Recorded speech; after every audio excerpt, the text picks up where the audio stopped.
काय झालं? भेटले का समदे? आणि काय म्हणत होते? काय सांगू गंगाई, तिकडे माळ रानावर नाचाचा खेळ करणाऱ्यांचा तंबू पडलाय. समदे पुरुष तिकडेच गेले होते. काय सांगताय काय? वय तर आम्ही गेलो तेव्हा आम्हाला बघून समदे पळाले तिथून. काय झालंय काय गावातल्या पुरुषांना? समद्या बायका इथंच थांबल्या होत्या, पण तुम्हाला लईच येळ लागला आणि त्यांना बी त्यांच्या नवऱ्याची लईच चिंता वाटायला लागली, म्हणून त्या गेल्या इथनं. चला आपण बी घराला जाऊ. अहो पण मग तुमच्या कथाकथनाचं कसं? ते अर्धवटच राहील की हो. अहो मी काय म्हणते, तुम्ही तुमचं कथाकथन पूर्ण करून घ्या, त्यात खंड पडाय न ग. आम्ही इथं बसून ऐकतो की दोघी. अगं कथा सांगून कवाच पूर्ण झाली. आज त्या कथेतनं आपण काय शिकायचं, काय बोध घ्यायचा ते समज सांगणार होतो. कथेचं विवेचन करणार होतो. आणि आपल्या गावातल्या लोकांची मनानं तयारीच झालेली नाही अजून, असं दिसतंय मला. देवाचा संदेश सांगण्याआधी त्यांचे कान उघडण्याची गरज आहे. त्या बाईच्या नादाला लागून नुकसानच होणार आहे हे त्यांना समजून सांगायला पाहिजे. असं कोण आले बाबा गावात? काय नाव आहे त्यांचं? ते मला नाही ठावं. चल आपण घराला जाऊ.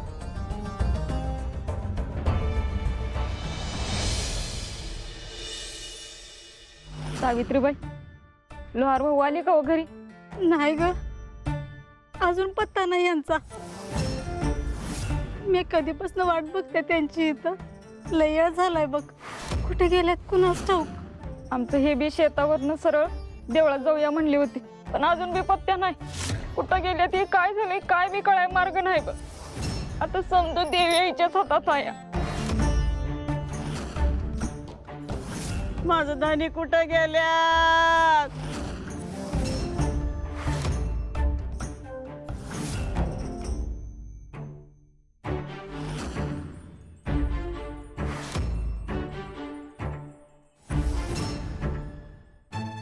जगदंबा, आमचे हे कुठे गेले असतील ग जगदंबा?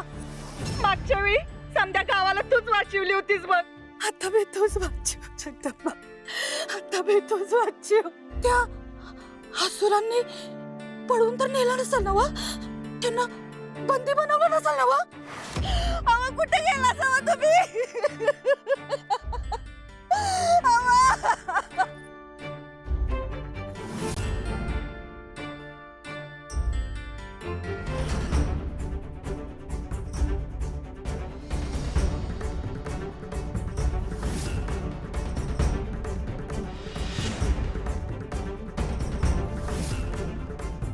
देवी आई, काळजी घे ग बाई.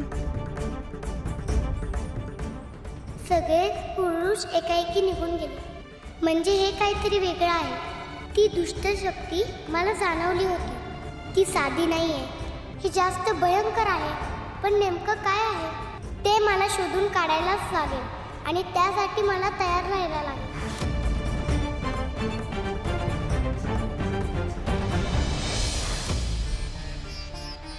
तुझं यो अदा आणि तुझं यो नखरे माझ्यासमोर दाखवून काय बी उपयोग नाही बघ.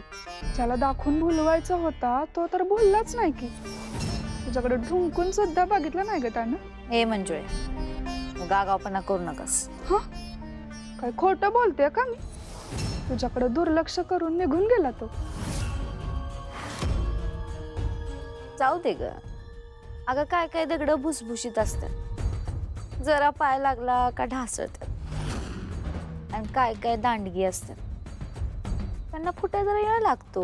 म्हणजे यो दगड फुटण्याच्या ऐवजी तुझं डोसकं आपटून तुझं कपाळ फोडून घेणार आहेस म्हण की.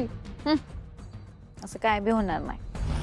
अगं भली भली इरगळत्यात माझ्या समोर. ह्या जनक बाबाला जरा येळ लागल,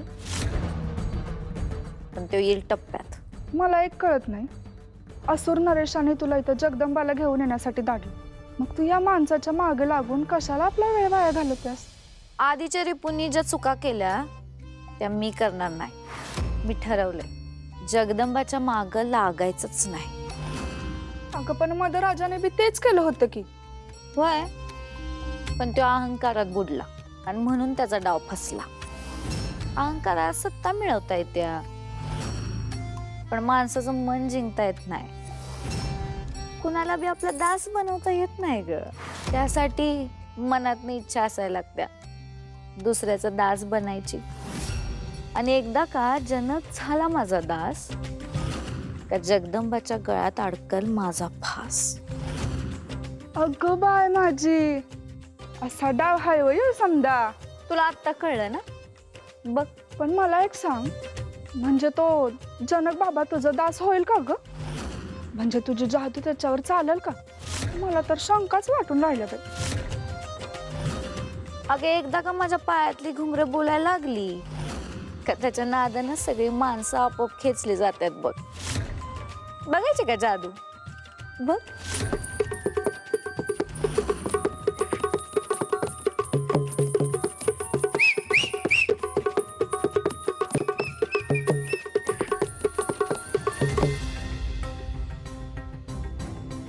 काय मग बघितलीस का जादू?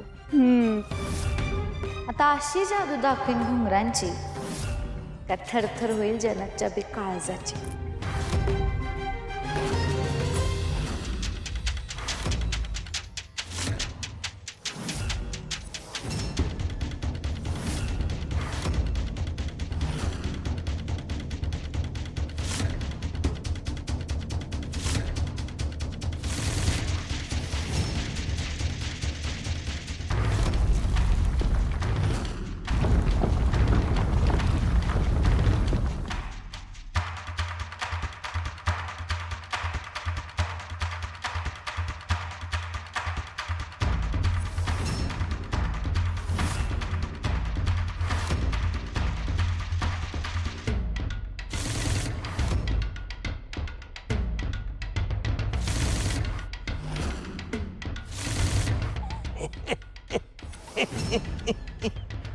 ये आलास? आम्ही तुला हेच विचारणार होतो. तू पुन्हा आलास कशासाठी? हे आधी तू का आलायस ते कळू दे.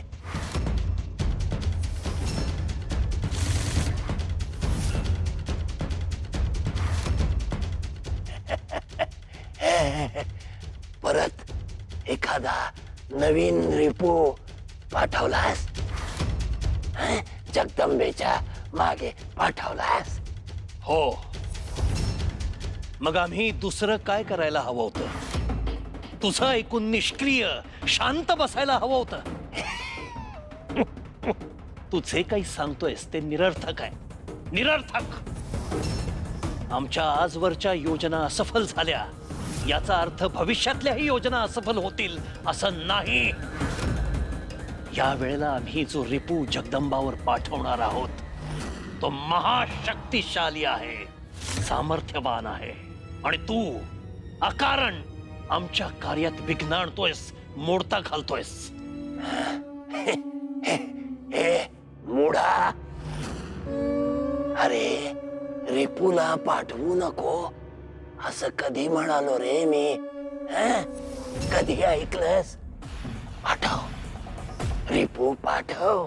कदाचित यातलाच एखादा रिपू तुला हवं ते साध्य करून देईल. हा तुझा रिपू जगदंबेला इथं घेऊन येईल. होणार काय? काय होणार? तू जिंकशील त्यानं. ती पोरटी इथं आली तर तू जिंकशील. काय तू काय बोलतोयस? तुझं तुला कळतंय? एकदा का ती चिमुरडी, ती जगदंबा माझ्या हातात आली की जिंकेन फक्त मीच.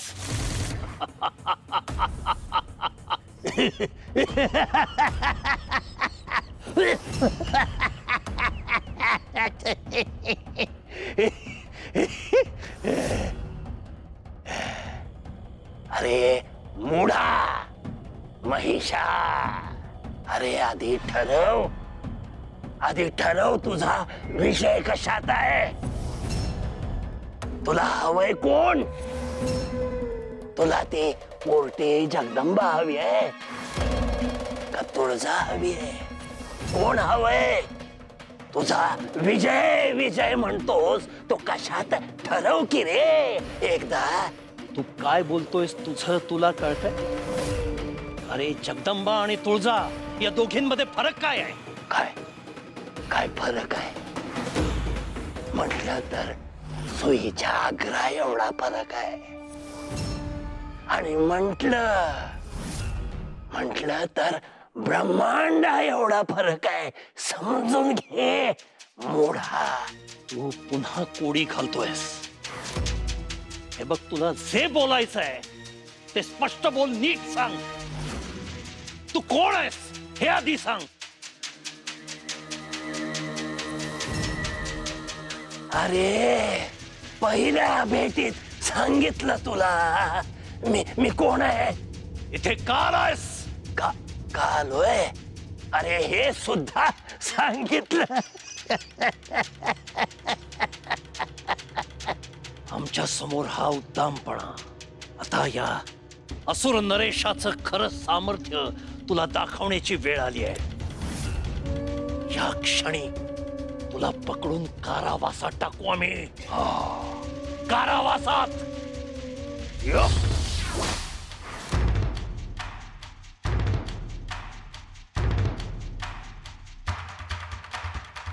कुठं आहेस तू? लपून का बसलास?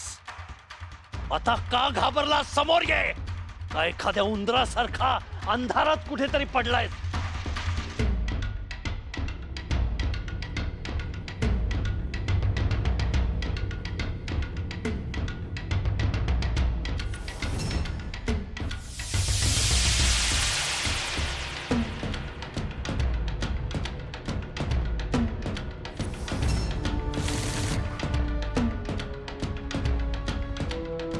आ!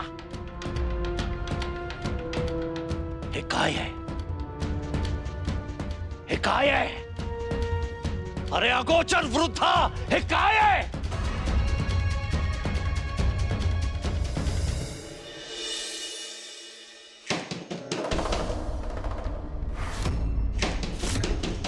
आता ह्या येळेला कोण आलं असेल? तुम्ही थांबा, मी बघतो.